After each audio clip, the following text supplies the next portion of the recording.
Bless the Lord, oh my oh soul, and all within me. I know a lot of brothers gone. My name is P.A. Peace, Pastor Rob, shooting star. Peace, saints. Just passing through, walking by faith, not by sight. Be my help, spiritual warfare. Hey. Here's another episode Of Coffee Conversation in Cali. What up, man? All right, let's go. I guess this episode number 2. And man, and I hope that y'all enjoyed the last one. We talked about many topics, my brother. Yeah, we did. Getting some good feedback from the people. Oh, yes. I actually shared that video, and people have said, yes, it's good. Keep sharing it. Okay. So hopefully we on the right track. Let us know in the comments below. So we thank y'all for your attention. So at this time, go ahead and go get you something to drink. Pour you a cup or two. Or two. 3. You know, we just However saying, you need. hey. No limits. Nah. Let me hear you say it. MP, we feel you. He from the rich too. Yes. Anyway, so this is another episode of Coffee Conversations in Cali. My brother is back from Alaska. Yes, sir. And what? Home. Man, it was a trip because I came back and moved to Corona. And Corona is so landlocked. It was like, man, I ain't gonna make it here. Father, what do I do? Opportunity came open. Applied for the position of youth director. Got it. Moved up to Martinez. Linked up back with my brother. And we have been dying. Kind of. Not literally, but definitely dying to get into the intellect, to get into the hard issues and really discuss these things with each other, to encourage others to do the very same thing. So, like, comment, share, subscribe. When you comment, please be respectful, quite honestly. Be respectful of each other. And this is a dialogue that's much needed, but we do not need the crazy. Keep that out of here. No crazy. No crazy. Thank you, my brother, for that. And thank you for the brotherhood, the unity of mind and purpose. And we just want to encourage other brothers and sisters to go out there and have those conversations and just get it out there. It's very important at this time and moment that whatever the social consciousness of the country and the world that's going on, that it's time that we ride that wave and get a part in the dialogue. So no matter where you are, go ahead, grab that video camera, start talking, dialogue, Facebook, all of that. Get it in.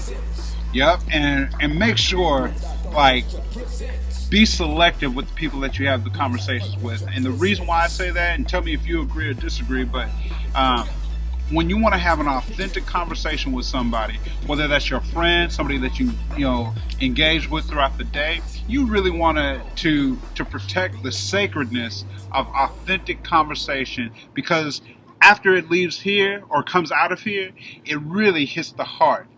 And that's where change takes place. So be selective, but also be open. Right on, my brother. Making me think of when Christ says, don't cast our pearls before swine. Yep. You have to be very careful of the nuggets that we pass out, because a proverb is not for everyone. Because a proverb can be in the mouth of a fool, and that's not going to work out too well. You understand what I'm saying? And so, my brother, I really appreciate this dialogue, and I appreciate this platform. I believe last time we talked about Black Lives Matter. We talked about illusions. Yeah. And then we talked about what is salvation. And so this week, thinking about, can't deny about what's going on in the country right now with the Breonna Taylor case. And so I guess today we'll do Breonna Taylor. We're both from PABLO University, so we'll do some youth ministry milestones, and then we'll wrap it on up with what is the nature of grace? Yeah. How about that, my brother? I need it. I need it too. Daily, hourly, about a minute. Millisecond. Hey. All right, man. So I guess we can transition right here, my brother, and I want to obtain some of your thoughts, man, on this Breonna Taylor case, man. The nation is going crazy. Got NFAC out here, all kind of stuff. That Master J ready to go down. So I mean, what is some of your thoughts, my brother, on this Breonna Taylor situation, man? First and foremost, it's tragic. That's number one. I think that oftentimes when we're talking about this case, as it's come out with her involvement in the drug game with her boyfriend or whoever she was with, I think that we immediately forget to say it's a tragedy. My heart hurts over that. Because oftentimes what I have found in cases like Breonna Taylor, though it's unique, it is not something that is out of the norm in the past 5 to 8 years, where we have these high-profile cases that are being propagated and pimped out for the communities. I think that it's unfortunate what happened. Her life didn't have to end that way. But it reminds me, just like we talked about last time, content and character. I think that it speaks loudly to we need to do better in our communities of who we gonna hang with, who will we associate ourselves with. Like, seriously, I don't know how much she knew about the guy that she was with, and I don't know how much he cared about her, but I do know that that speaks to what is it called? Oh man, I'll use this word. It's not the right word I want to use. A disassociation from proper community. So if, say for instance, if her uncle or her father or her brother or anybody that would fit that role, mother, sister, auntie, I think maybe that could have been avoidable. But because it wasn't, it's being propagated. And we're not really talking about the root issue. The root issue isn't that Breonna Taylor was fired from being an EMT because there was a dead body in a rental car. The issue isn't that she was, how deeply she may have been involved or not deeply involved with the running of drugs or whatnot. I think the issue is community. Where was the family members or the community in this situation that said, we can do better. I got you. Because she was holding her job down. It's not that Breonna Taylor wasn't doing things that were responsible as a young black woman. That's not the issue. She was. The issue lies in the people that she was associated with. And that's a larger issue for our community. Well, I hear you on that. And many of us may have family members, friends, associates that are in that lifestyle. Right. Yep. Right.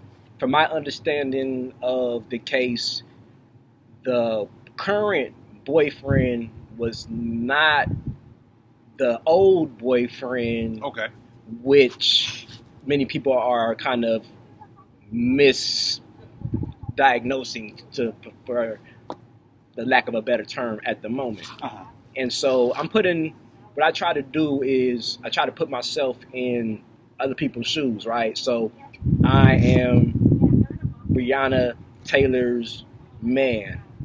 We are in the bed, we chilling. It's the middle of the night.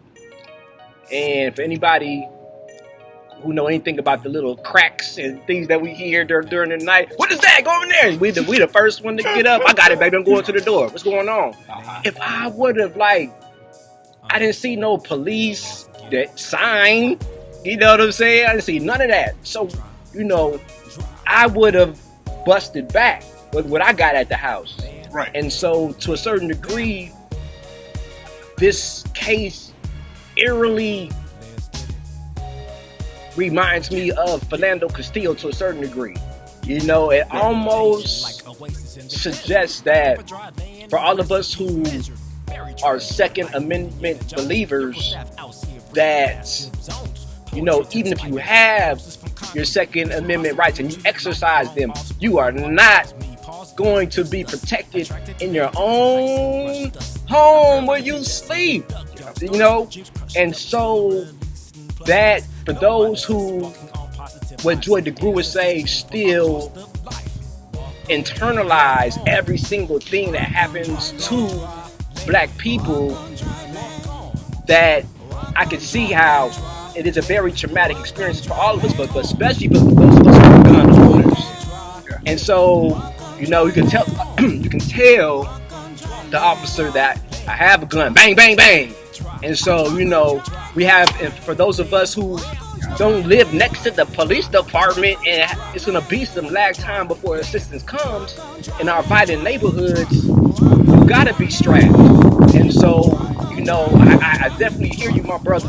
And the content of the character, the people that we're around, some of us can't really choose who we really around like that. Some of us are just really guilty by association sometimes, my brother. So, and I think that in that we try to find a balance, because, and we'll talk about this later when we talk about race, really, because you know, I'm from Anchorage, Alaska. In Alaska, you don't need a permit to open carry or conceal carry. I got half a pistol. I didn't have to take the course. I went and got my CCW because I wanted to be a responsible owner and learn everything that I could. And so then I take my Second Amendment right seriously, not just for myself, but anybody. And so, you know, to a degree, I have to put myself in the shoes, because in some way, not exactly like this, I've been in situations like that. And so then I have to think of it from a perspective of, okay, I've been in a situation like that where my life has been threatened by the police, not been shot at, and I didn't shoot at anybody. Now, it's understandable that, one, and these are the technicalities, if he legally had the gun, yeah, you suppose that, and if he didn't know, absolutely. Even with evidence that said they knocked and announced themselves and then blah blah blah blah blah blah. Okay, legally had the right to have a gun, and I can't say what I would or would have not done because that wasn't my situation. And I think we get so caught up in that, like, well, if that was me, there's some valid points to that. But when I act so vicariously that I take on or I embody the tragedy, then I also invite my own PTSD to take over, and then I just go on this rampant. Because I'll tell you like this. When I was 21, and me and some friends, Dre and JoJo, and we went to this club. They were underage, and I snuck them in. I'm not telling anybody else to do that. So just putting it out there. I'm telling you the story that happened to me. Context. Went in, had a blast that night. Dancing, sweating, and everything. And then we got some numbers too. Hey. Anyway, we're walking out, and there's a black man that's in front of us, and he reaches his hand out to the car to the left of him, and they hand him a pistol. Me, Dre, and JoJo look at each other, and we're like, oh man, here we go. But to a degree, we were like, it's about to pop off. You go to the club, you know, at least we did, you know, when I was younger, to have a good time, but you kind of hope that something's going to pop off, but something doesn't pop off on you. So at any rate, it's January, one of the coldest seasons in Alaska. And we walk around the corner where the guy turned to, also where we had to turn to because that's where my car was. And we ducked behind the car because the dude was like, I thought we were friends. Blah, blah. And we're like, oh man, here we go. And we hear the cops are coming. Right. We had to stop it real quick. So we just had to do a quick pause. The cafe folks had to come out and bring the garbage. Hey, look, States Coffee here on Martinez. If you ever want to have a good cup of coffee, they're awesome. man, They'll treat you right. they will. They'll treat you right. So, States Coffee here in Martinez, come show some love because they surely show us love. Support your local coffee shop, Yeah, your local businesses for sure. local business. Keep the economy going. Yes. But, so, we're headed out. We ducked behind a car because the dude was sitting there. And I thought we were friends, blah, blah, blah, blah, blah. And then we hear the police are coming. And so we're like, all right, we got to get up out of here. The last thing we want to do is deal with the police. And so, side note, that wasn't the first time that we had heard that police coming. We got to go. Because I used to put myself in situations that were dangerous. So, at any rate, here the cops are coming. We start doing a brisk. I was 450 pounds, so I'm just doing my brisk walk. And then next thing we hear is, doo, doo, doo, doo, doo, doo. They started running. I started doing a little bit of a jog on the snow and ice. We get in the car. Don't got no heat. The air conditioner, not the air conditioner. No heat, no defroster. I wasn't supposed to be driving at the time, but that's beside the point. I say to my friends, I say, hey, look, here's the alibi. And we're going to drive slowly, and we should be all right as long as we get out of here.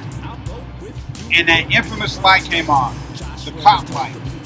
And I was like, okay, we're going to keep driving slowly in this alleyway, and maybe they'll just let us go by because we didn't do anything. So what ends up happening, driver, stop the car. I put my hands, they put your hands up. I got my hands up. I'm tired, and I'm saying to the police, sir, I'm tired, being respectful, everything I was taught to say and do. And I said, can I please put my hands down? I'm tired. Can I put them out the window? Put them out the window. I put them out the window, and I'm talking to my friend Dre, who's in the passenger seat, my friend JoJo in the back. JoJo's got a stutter, and so he's just super nervous. And I'm like, yeah. I'm like, it's all right, man. It's okay. It'll be all right. We didn't do anything wrong. I turn around, and I got 3 shotguns, 6 handguns, no further than 3 feet away from me. Now you imagine, what have I done? I have no clue. I just had a great night dancing, talking and having fun, and it ends in guns.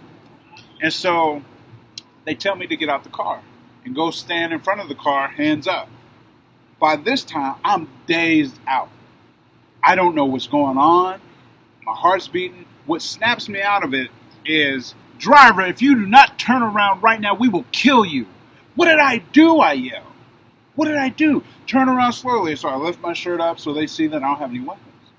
I'm thinking, okay, that was close. Still don't know what I've done, but they tell me, put your hands behind your back, walk backwards to us slowly.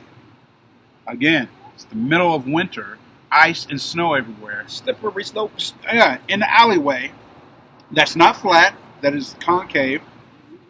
I'm going back slowly, and I slip, like that was on purpose. I slipped, and it made it look like I was making a movement to do something.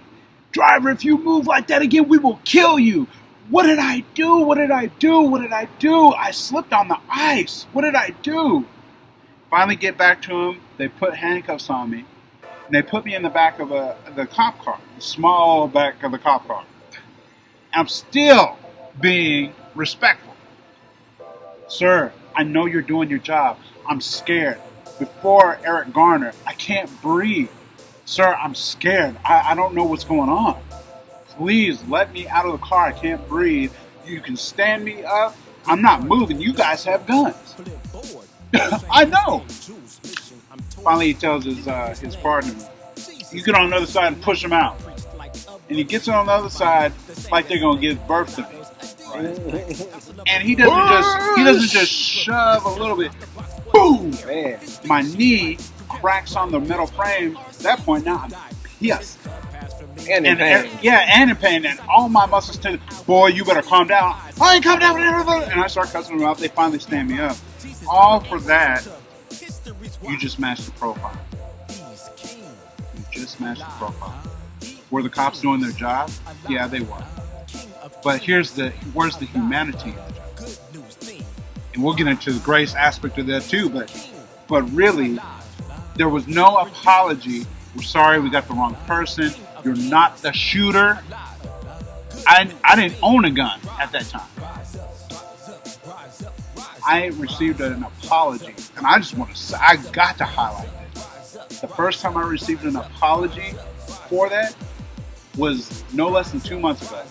I was sitting down with a man that served on the police force for 30 plus years, both as, just regular cop walking the beat to a chief of police. And he shared with me his humanity and his experience as a cop, but then he also looked at me and said, that never should have happened. I'm sorry that took place because that was wrong. That was the first time from a white cop. Don't get it twisted. Even I think sometimes we generalize cops. You're just a cop, you're a cop, you're a cop. And all we see is the blue. But it's still significant, whether it's blue, black, brown, yellow, whatever other color you want to throw in there. But there was a healing that took place. That's decades ago. So I just, when I see things like this, I have to remember that one, I can't allow for my own experience of PTSD to overtake what is currently happening. Because though it happened to me, that did not happen to me. I have to look at it from a perspective of what happened objectively and how can we do better for our community moving forward. We still got to deal with the tragedy. It's a tragedy. It should have never happened. But now let's look at the humanity. How do you step into our community and build a bridge? So you see, we're going to go from the bird's eye view, the big old thing that's happening way across the country in Louisville. And we understand that the area that Breonna Taylor was living in, very poor area of the part of Louisville, a lot of gentrification, not a lot of access, probably a food desert. Yeah. And so, we have to ask the question, let's just say for those who are pointing to the criminal element, let's give her that, right? Okay, let's say she was involved in the criminal element. Why? Why would she have to be involved in the criminal element and be an EMT? Right. You know what I'm saying? Right. So right. This brings the question of, always goes back to economics. You know what I'm saying? Economics, our economic situation as Black people. I had a conversation with my wife and going through the process of her progressing in education. And I believe she was having a conversation with someone else. And they told her that, I'm in this program, I'm meeting so many different type of people and stuff. And, she's kind of feeling a little guilty for going and getting this extra piece of paper and extra piece of education, right? But it's like, I think her mother told her one day that, you obtaining this extra education is going to put you in another social class. And my wife's friend was just brokenhearted about that, man, you mean to tell me that socially there's many of us who are just kind of cut off? And so I say that to say there were certain circles that Miss Taylor would never be able to go into. Never. Just because of social status. And so when we bring up, the totality of what's going on in the situation, until we get, and I know right now the economy is really bad. We're trying to support local business. And I was talking with the guy inside. They're trying to do the best they can to survive during these hard times. A lot of businesses are not coming back. Sure not, nope. And some so, of those businesses are the ones that we've relied on too. Bing!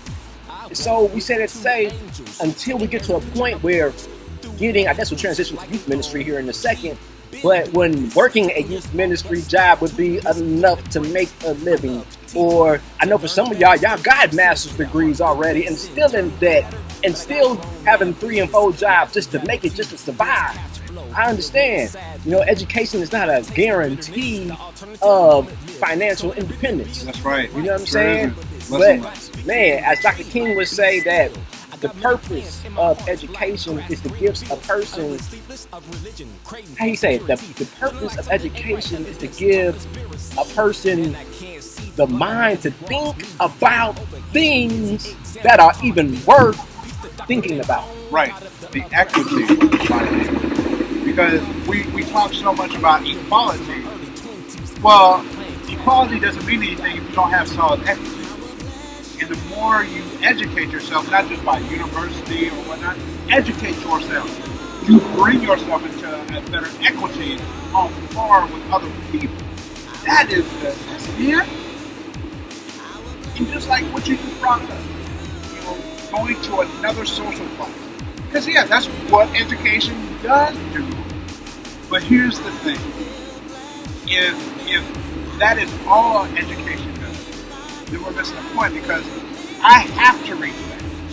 So one of the things that I have, and I've actually renewed, but at any rate, part of the education piece I have is as a certified brain injury specialist. I also have a brain injury. So you know what I do? I go and train, and not society, but other people groups on traumatic and acquired brain injury, how to engage with folks that have disabilities that are seen and unseen. And usually it's, how much is that going to cost? Free. Okay, it's free. I'm gonna. And there's argument with that. Well, you should charge some because then people will appreciate it. The people I go to usually don't have funds just to say, yeah, it's going to be a $500 class for an hour, blah blah blah. But to say, I'm coming to give it because I'm passionate about what I'm teaching and the people that I'm teaching, so that you have tools. So I think that not only can education take you to another bracket, but it's important to remember that that's not worth the essence of where you should stay. You gotta go back. You gotta go back. Because if you don't lift up the other community that you come from. Oh, that's perfect. Without education, you can't lift up the very community where we come from. That's a perfect segue. Look, give me a mic drop. Perfect segue. Perfect segue, man. We both graduated from Patton University. To you! Shout out Oakland C. Hey. And so, I guess, we'll come back to Black Lives Matter and Breonna Taylor on the next episode. Yeah, that's something that's a thread, because Breonna Taylor is the impetus of a deeper issue in the community that we've been dealing with for decades. That's it, man. So, my brother,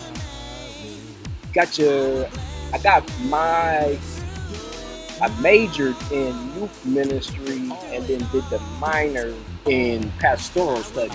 What was your degrees at Patton University? It's funny because, so I majored also in youth ministry. Love youth ministry. Matter of fact, me and a friend of mine, we would talk about it early on. We were so excited about youth ministry. Yeah, we're going to do youth ministry, love youth, and I do. But then one of the part of the joke was, there's no money in youth ministry. Some people go in for the money, it's not there. But we joked about it, not knowing that there's more truth in that than we care to espouse. However, all that, my minor though was in psychology. Love psychology. And so did a minor or a major youth ministry, minor psychology, and technically a minor in biblical studies, because that's just how they ran, but they didn't put it on your diploma.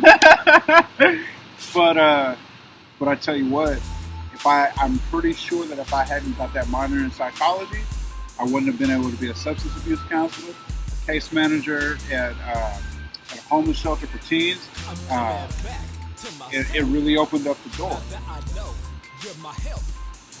Okay. So you got the BA, major in youth ministry, the minor psychology.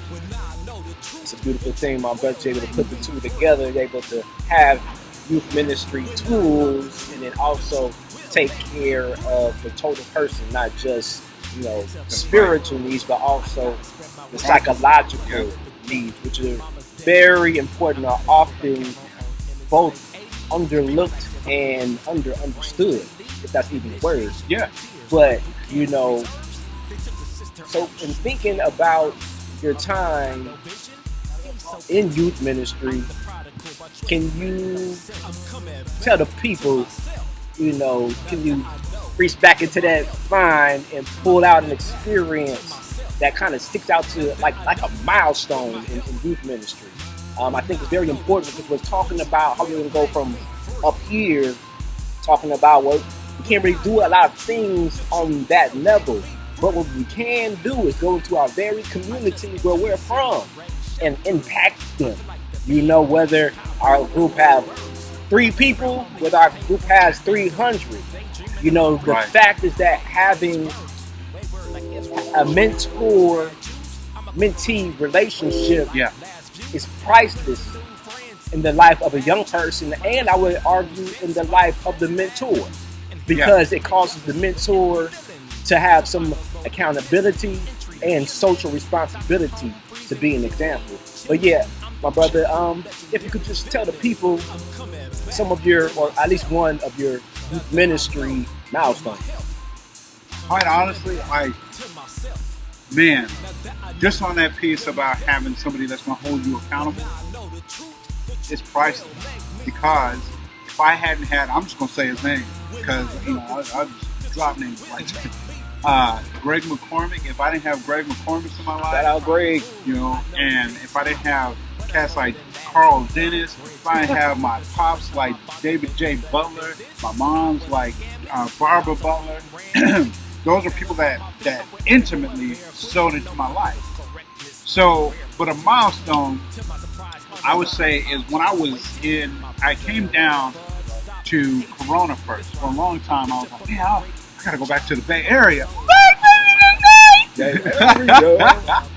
But while I spent my time in Corona, I found myself always asking, Father, I know you called me here, but what am I doing here? Because, what is my purpose here? Because I was called out there to work with you, and apart from the nature of the job or the volunteer position as it was, brought a lot of frustration.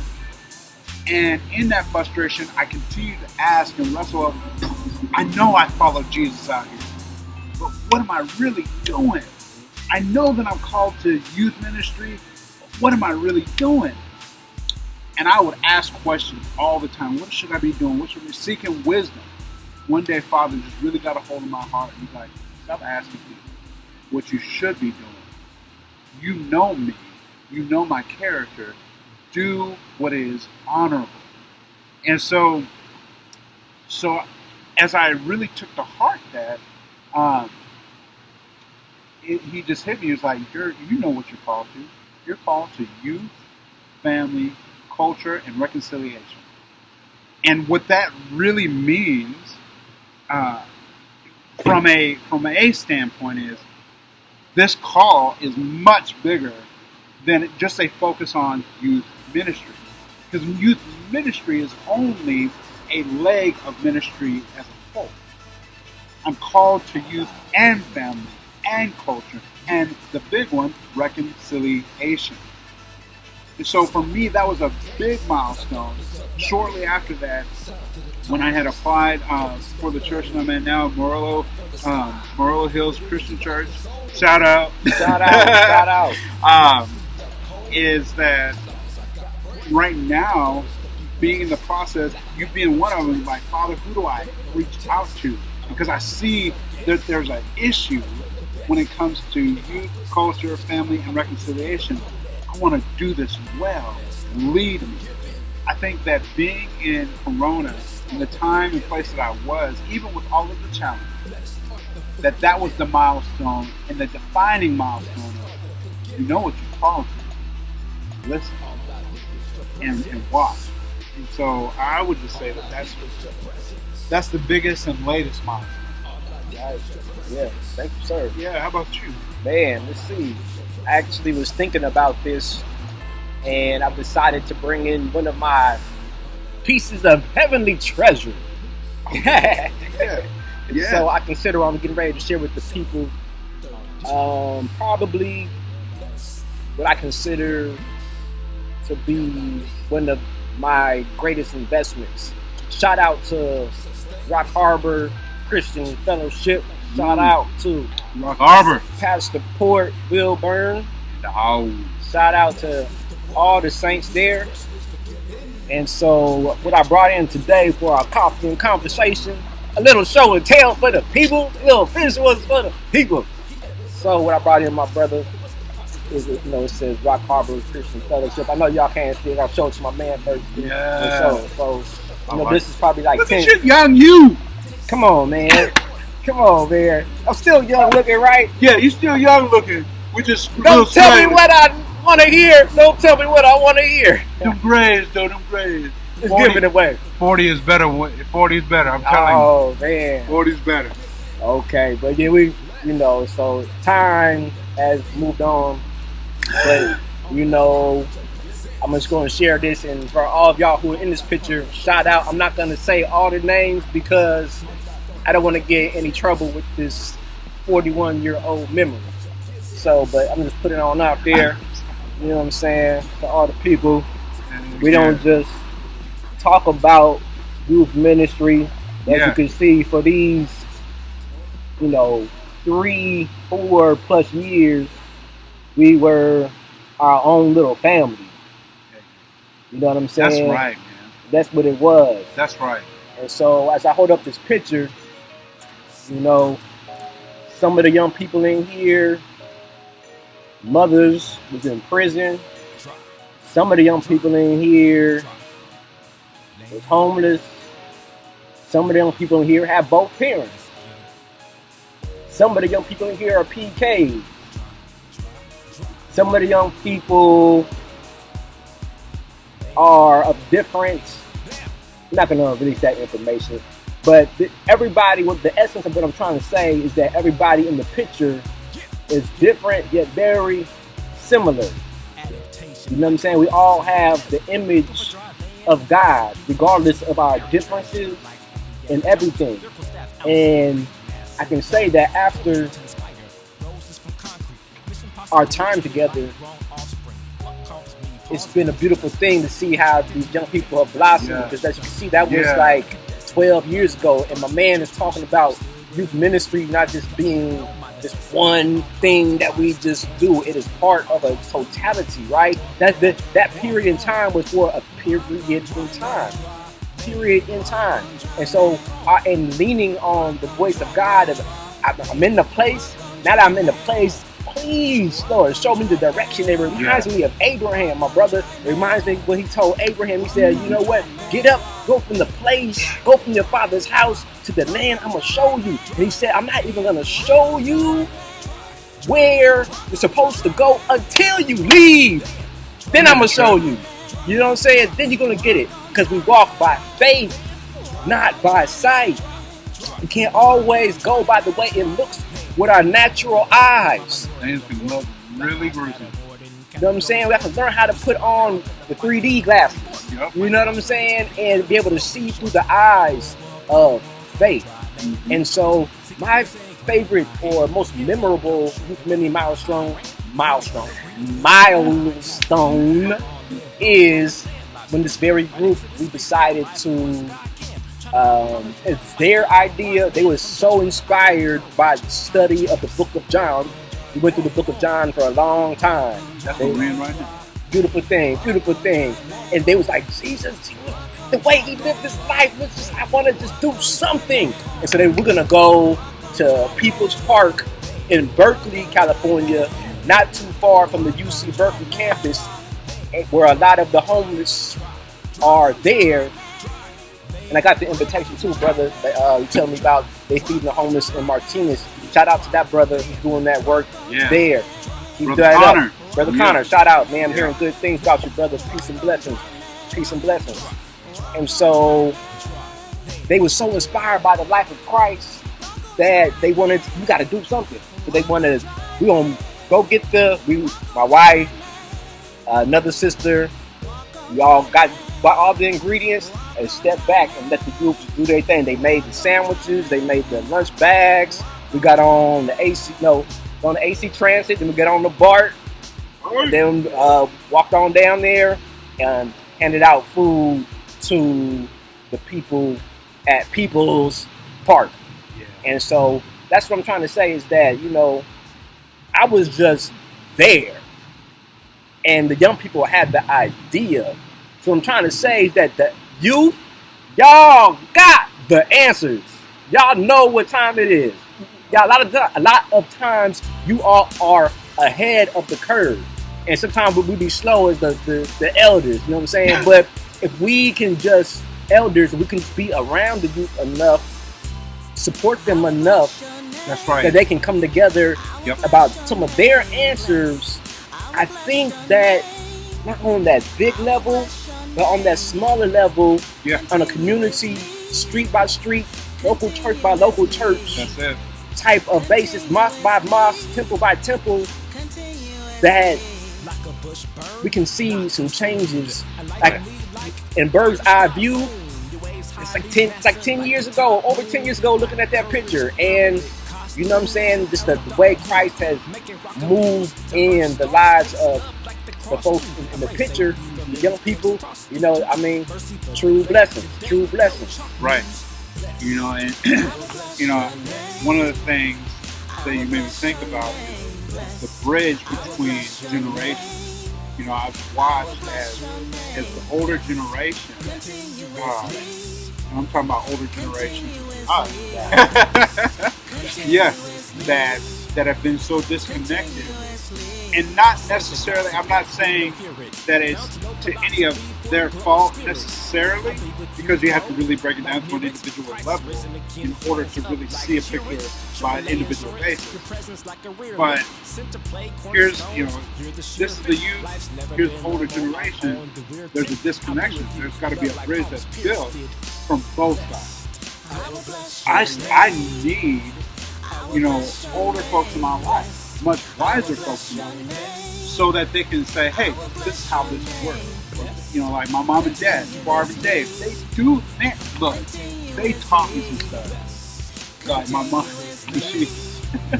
I'm sorry, Mom, I'm just going to say this. It's not to be embarrassing. I love you. Love you, Mom. Give me accolades. When we were still semi-fresh to them being my adopted family, my adopted parents, one day she sat me down, her and my dad James, and said, Herbie, my name's William H. Brown III. When I was growing up, I called Herbie as my nickname, so they called me Herbie. That's an intimate name. If you meet me, you will meet me as William H. Brown III. Break it down. But she sat me down, she said, tell me what it's like. We want to understand what it's like being black in America. And I was shocked. I was like, what? Because nobody had ever asked me. And that took a lot of guts to sit down and say, to your 24-year-old, technically newly adopted son, tell me what it's like to be black. But then following it up, because we want to help you understand what it's like to be white too. And she taught me, and my father taught me some valuable lessons about conservative whites and blacks, liberal blacks, conservative blacks, that helped me to maneuver some of the things that I had felt in life because I just didn't know. But because of the wisdom that my mom and dad have and still have, that allowed for me to watch out for some pitfalls or to appropriate my content and character in a way where I still was heard or to articulate what needed to be said. And so, all that to say this, youth ministry cannot just be about high school and junior high. It really can't. The people that my youth pastors when I was in junior high and high school, they're one of the main reasons. Big Cali and Curtis Vernon. Shout out. Yeah. They're one of the main dudes. couple of dudes as youth pastors that encouraged my heart. That's what I wanted to do. Because I didn't have my father, and to a degree, they were like a father. And so, I mean, but you got youth pastors now, and I think we're seeing a shift in that want to be youth pastors to be cool. You know, got my skinny jeans on, you know, I'm really hip, and I ain't hating on nobody's fashion. But what I am bringing up is this ideology of fad. I do youth ministry, it's a fad, but that's self-defeating. And what I mean by that is, if I only do youth ministry for 2 to 4 years, most youth pastors will dump out easily. If I only do it for those 2 to 4 years, following a kid or a couple of kids through high school or junior high, I've missed the mark, because after junior high is high school. After high school, for some, is college or a tech field. After that is, how do I live this thing called adulthood? How do I do this thing called family? And so I think it's so important to realize that it's a much bigger picture than the moment. The moments are important, but it's not the totality. Oh man, brother. You know, having pieces of the call, being in a specific time, specific place, for a specific purpose, in a specific context. You know, all about being on mission. And so I guess this perhaps may be a good transitional period, talking about mission transitioning to the grace of God. And so the brother said in the group that he is in, part of, they're going over the Gospel of John, which happens to be probably one of my favorite Gospels as well. And thinking about the nature of this thing, we always talking about grace. Grace. We hear this word like grace, grace, grace, grace. What is grace? And so we figured that we could put our minds together and some of our ideas about grace, and hopefully someone will hear something that they can hopefully learn from. And so my brother talking about the family being grafted in. I think Paul, he always talks about, you know, how we have the natural Israel, the natural branch, and then, you know, the Gentiles happen to be the branch that's grafted in. Some of us come from families of origin that happen to be in a more, let's say, better situation than others. Some of us have been grafted into families that may be in better positions than others. And so, you know, thinking about the nature of grace, family, community, salvation, I just really curious, you know, how you're a brother that really deals with a lot of the hard issues. Please, this is the plug. Please go out and get the book. Support the brother. Support the brother. Got the book out there. Yeah. Poetic Journey, the progression of my heart on paper. Working on the second. It's not out yet, but I've already titled it Progressive Poetic Journey, Heart Therapy. All about heart therapy. Heart therapy. Heart therapy. Get it, get it, get it. Yeah, when it comes out, I'll drop it. Indeed, we working out here. And so, my brother, that you deal with a lot of the heart and a lot of the mind, I'm very curious to get a couple of your thoughts on how you feel what is the nature of grace. I think one of the things is that grace is not what it is not. It's not a stagnant idea. I think that we tend to think of grace, you know, for instance, Amazing Grace, you know, how sweet it sounds. It sounds good. It sounds good when we speak it, but quite honestly, I think that grace is both something that we are given, but we also are expected to participate in. You cannot experience grace without participating in grace. And so what I mean by that is, not only is grace something that we receive that we don't deserve, however, it is something that we're expected to participate in. And so grace, talking about my family, that's God's grace in my life. If I was left to myself and they had not stepped in because of the heart of the Father in my life, I would either be in jail or dead or both. I would be, quite honestly, and this is not meant to be said as a dig on anybody, but the reality, I would have been a full statistic. I was motherless, fatherless, black, and angry and doing stupid stuff. I would have been a full statistic if not the grace had come along for my mother and my father to say, you're supposed to be in a family. Left to myself, I would have done everything that would have took me out.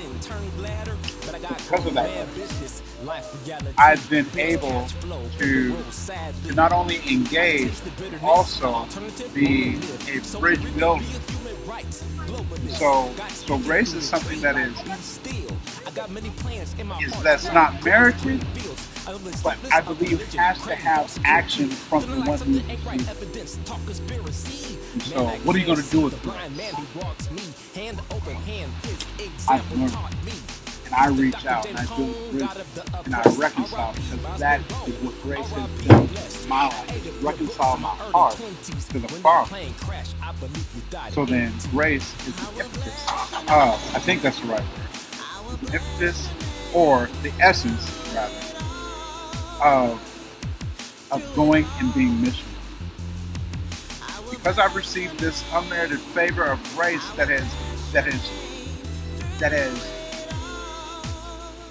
defined my trajectory in life, I must then follow that trajectory and give it also. You know, like how we're talking about with earlier with the Breonna Taylor. And we know, both you and I know, not only because, you know, where we come from in the black community, but just period, where we come from geographically and historically, we have questionable folks. And I've been questionable for sure, because I don't have a clean record at all. With that record ain't squeaky clean. It sure isn't. Look, I'm Mr. Clean, you know. But here's the deal, though. What it has allowed me to do is to say, like you said earlier, what happened at essence? How did you get here? Asking that question, what happened? I want to understand your humanity. So then I can also not just understand your humanity, but then be allowed to hold you accountable and for you to hold me accountable. Saying grace comes with accountability. Bam! That's on fire. Bam! My brother, that makes me think about, you know, my definition, the way I kind of look at grace, goes to the Old Testament and the New. And so kind of beginning with when Moses came down with the tablets. Remember this story, y'all? That when the children of Israel were freed from bondage in Egypt, they came to the mountain of Sinai.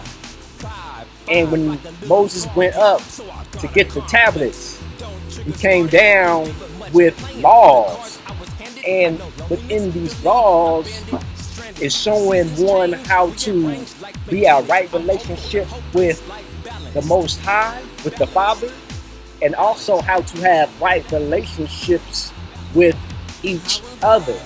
Can't have it one without the other. If I want to be in a right relationship with my brother, I have to be in a right relationship with the Father. Yeah.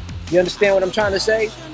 And so, when Moses came down with these laws, if you guys would follow these laws, then you can actually complete your purpose. And you think about the nation of Israel. What was God's purpose for the nation of Israel? See, what God wanted to do was to have a people.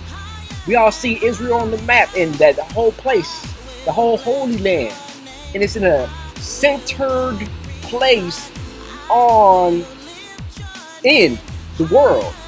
And what God wanted was for the other nations who are going about from Europe to Asia, or going about from Africa to the other way, when they would cross the Holy Land, they would be like, what kind of God and what kind of people is this? That they are so righteous, their ways are so good, the way they treat the widows, the way they treat the fatherless.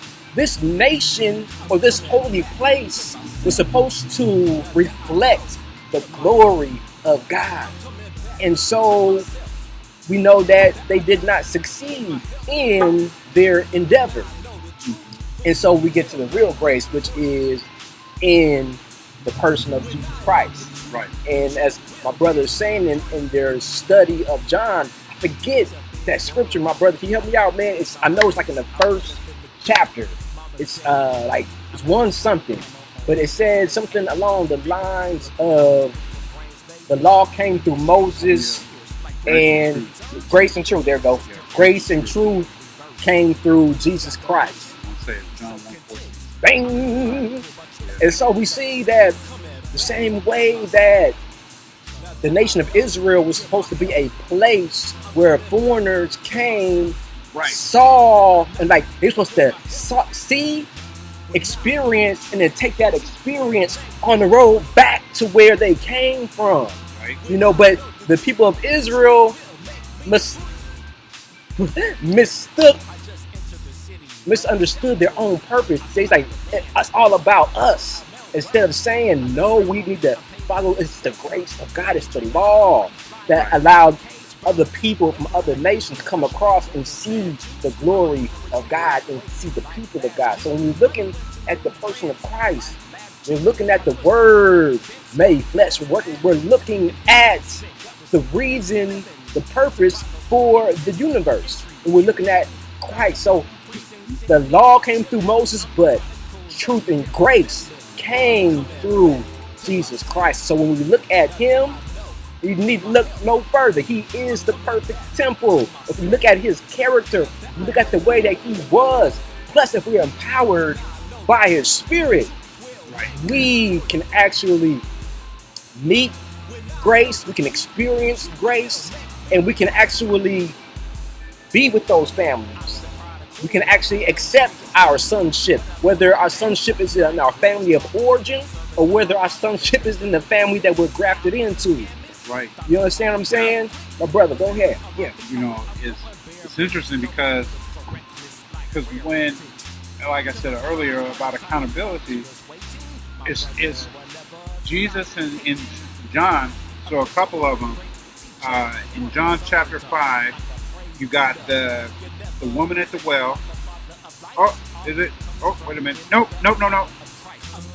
John chapter 5 is the man at the pool of Bethesda, and one of the things he tells the man after he's like, "Do you want to be healed?"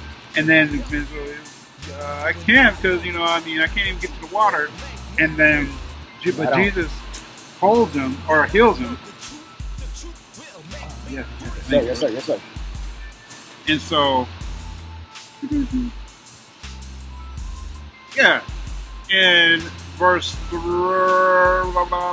6, who had been an invalid or disabled for 38 years. We don't know how old necessarily he was. He wasn't 38 years, but that's how long he was with his disability. When Jesus saw him lying there, he had already been there for a long time. He said, "Do you want to be healed?" The man answered, "Sir, everything I just told you. Sir, I have no one to put me in the pool when it's stirred up. And while I'm going down the steps, somebody goes before me."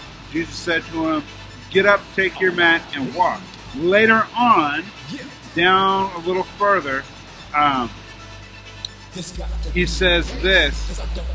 Now in verse 13, 5:13, now the man who had been healed did not know who it was. Jesus had withdrawn from the crowd in that place. Afterwards, verse 14, he found him in the temple and said, "See, you're well." Now here's the accountability. See, you're well, grace.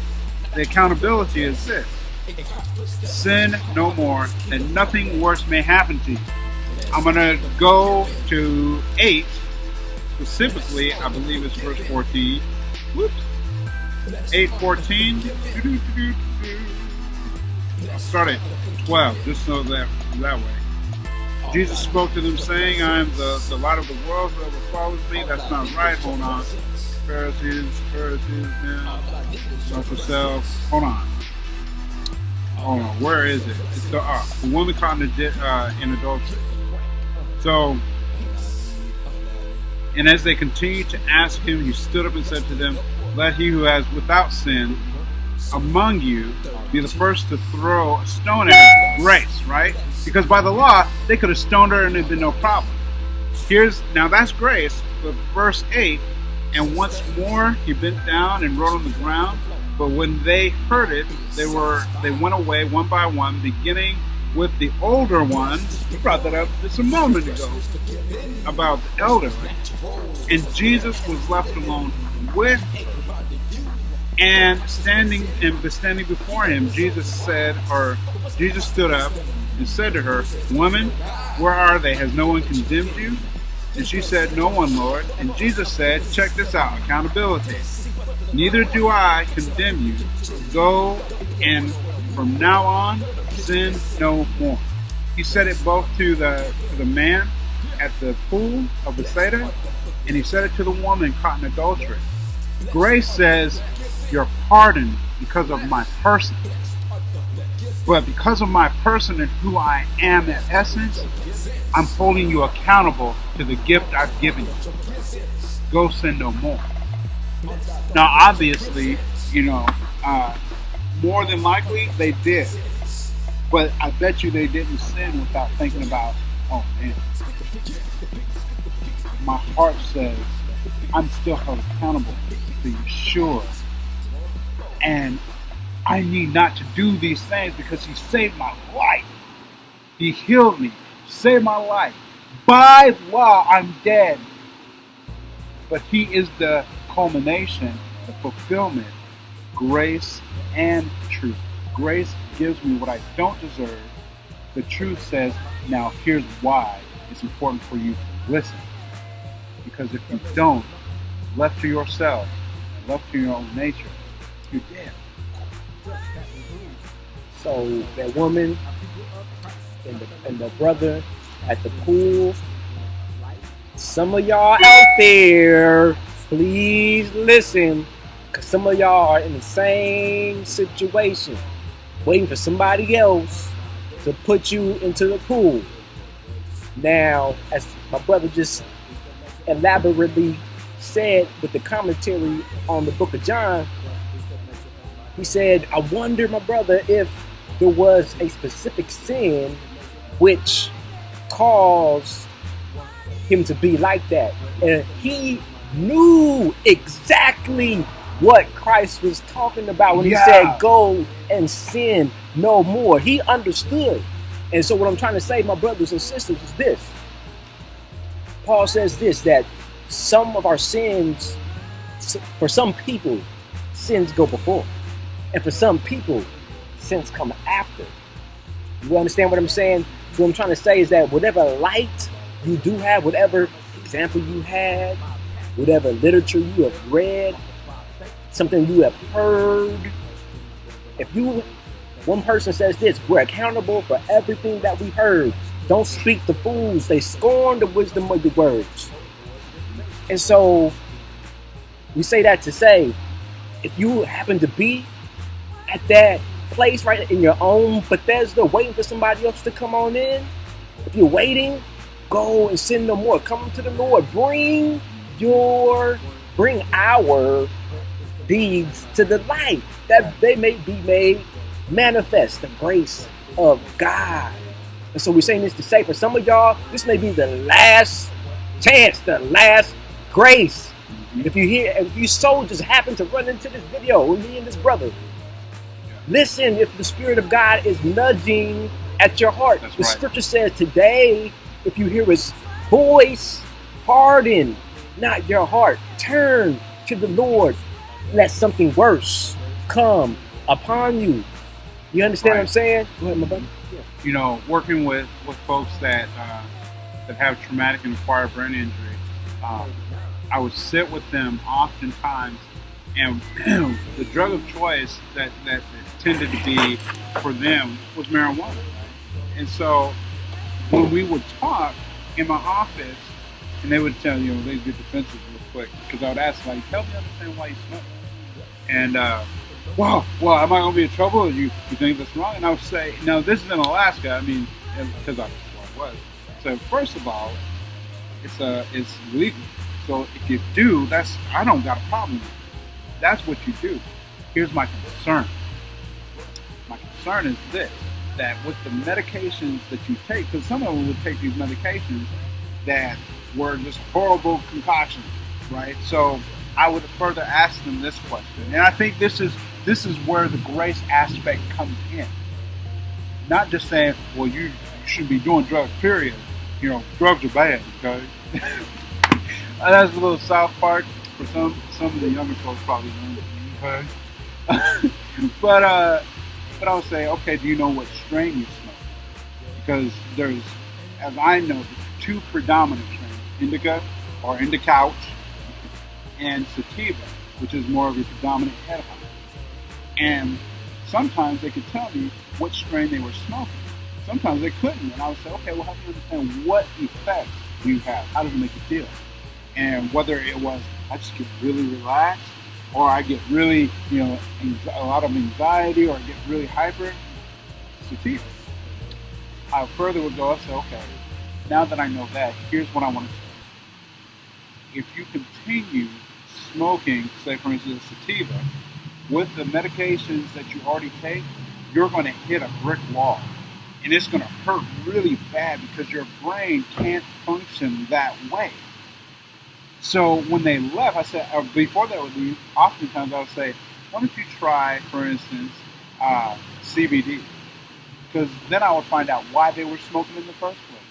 I have anxiety or depression, I have pain in my body. Those are all valid reasons. But then I would say, here's a better way. Here's CBD. I tell them what CBD was. I said, try that. Whether you do it as, have it as a tea, or you smoke it, you eat it, whatever you do, that's going to safeguard you and help you to deal with the underlying pain, whether that is physical or emotional or what it may not, whatever it may be, And then they would come back maybe the following week or in that month, William, that helped me so much. And I'm not having to use a sativa or an indica, but now I can do this. And some of them were trying to get a job. And y'all know, y'all out there that do pee tests, like, you can't pee hot. Well, that gave them the opportunity to deal with the root issues that they were dealing with because of the TBI or fire drain injury. The grace was, I'm not mad at you for trying to deal with your situation. That really goes back to your question. Well, why was she, she got a good job as an EMT, Breonna Taylor, but then here she is, mixed up with this drug trafficking, whatever it was, and however much it was. We don't generally ask the question, well, why? Now, I want to understand, and if I can understand, maybe I can find the resources so that you can get out of it.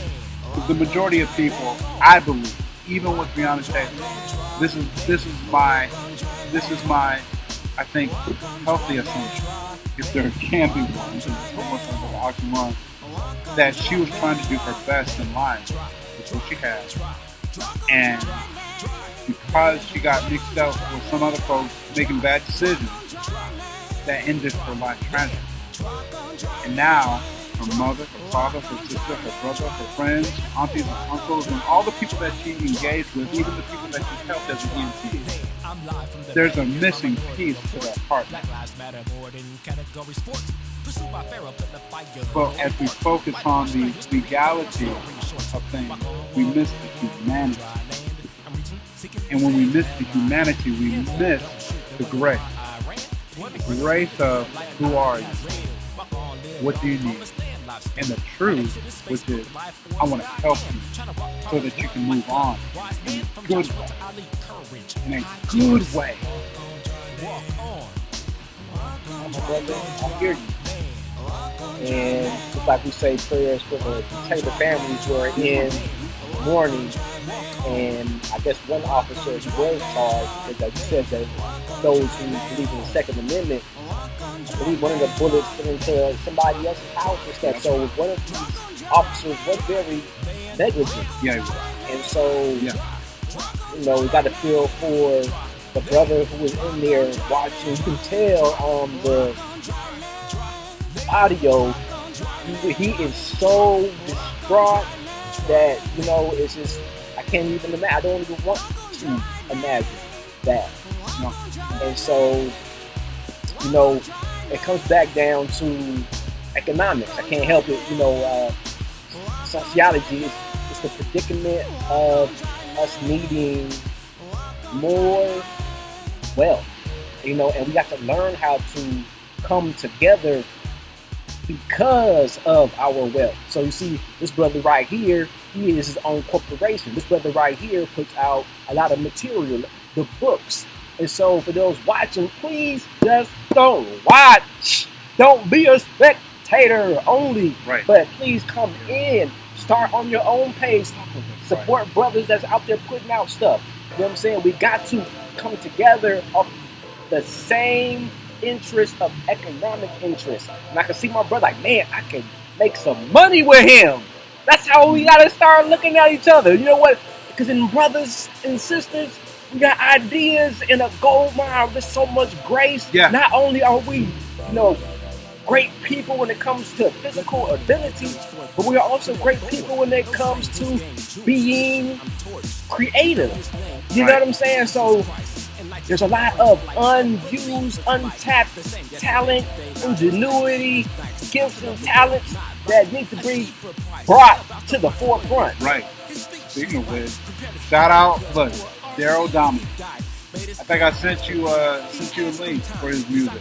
Look, Daryl Dominic, he's out of Washington State. Dear brother of mine, know him personally, and he's putting out stuff. Look, he put out one Pablo Escobar, and the hook says, "I am everything that these people want to see. I am everything that these people want to be." Look, dude lived the life that we're talking about right now. And so he doesn't just come from a vicarious rapping standpoint like a lot of these artists do. Like, I'm just going to talk about what I never done. Not only is he in Christ, but he's looking at the economics. He's got his own page where he talks about investment in economics, but he's also a hip-hop artist who sits down and works hard. So look him up, Daryl Dominic. I'm telling you, look him up, show him some love. Daryl Dominic. Yes. As a matter of fact, just one more thing on Daryl Dominic. So there's a place called the Coffee Oasis, and they're in Washington State as well. He just did a project with them talking about their coffee, but this is one of the big reasons why. The Coffee Oasis is also not just a coffee house, but it's a homeless shelter for youth. And so he's sponsoring them, getting the word out, because, you know, like we're in this pandemic, a lot of homeless shelters, whether it's for youth or not, are 501c3s, you know, nonprofits, and so they're struggling. This is a brother that is sowing back into the community, not just throwing money, but talking about how he came from that community and the community he was raised in the fractured community. But now with new lenses, Christ lens, he's like, I'm investing and I'm lifting up. That goes back to once you are educated and you move from one bracket to the next, you've got to go back. You gotta go back and raise your community. If you don't, you're Saying the truth, grace, it also comes with the other side. You know, God is love and God is law. Yeah. You know what I'm saying? So we hope that you enjoy another, let's say it for the people, man. We hope that you enjoyed another episode of Coffee Conversation in Cali. And and so we'll see you next time, everyone. Thank you. Want to put out with a prayer, my brother. All right. Dad, because he's a heavenly Father. Dad, we thank you for this time. not only this time, because we just don't know when time ends, when you decide to close it down, but while we have today, Father, I pray that you would enlighten our minds, that you would reveal in the secret places of our hearts where you are calling us to change and be what we are called to be in the Christ. For those that are watching, if they are being drawn to you, to know who you are, to gnosko, intimately know you, Father, I pray that they surrender their hearts, that you would put on the Christ lens on them so that they may become a moving force in their communities and build bridges of reconciliation, because that's why you came, Jesus, in the first place, to reconcile us to the Father. So as we bear our cross, which is our excruciation, may we follow Jesus the Christ into reconciliation to the Father. In the name of Jesus. Amen. Amen. God bless y'all. God bless y'all. Within me, I know a lot of brothers gone. My name is PA. Peace, Pastor Rob, shooting star. Peace, saints. Just passing through, walking by faith, not by sight. Be my help, my spiritual war, be like high fights. We're the creative minority, Dutch the